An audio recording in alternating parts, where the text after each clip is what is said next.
Something else, actually. White shoes or something like that. What do you got? Anything good? Could you comment on their defensive ends and what you've seen of them on tape?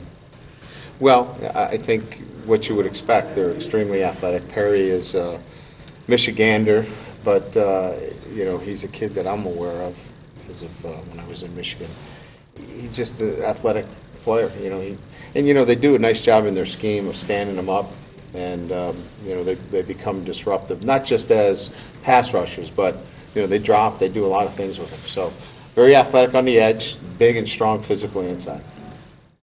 With so many things going on, do you feel that there needed to be maybe for this USC something extra as far as game preparation with all the gold helmets, the towels passed out and everything, just to raise the spirit level a little bit on the campus?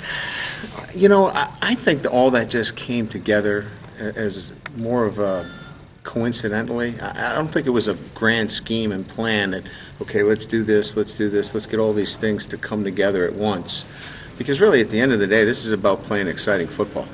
You know what? You can cry all you want and use those towels if you don't play well.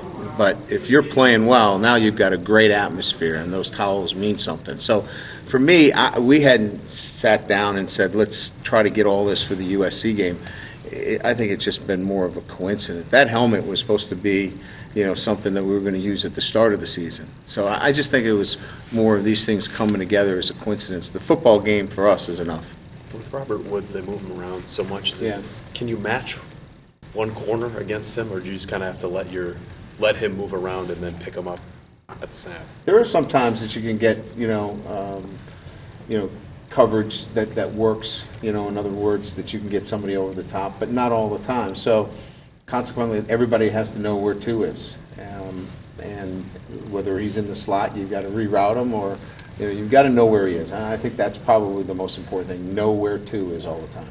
Brian, I'm sorry, how do you deal with injured players on opposing teams? Do you assume that they're going to be there? Do you practice like they're going to be there, or do you practice for both guys?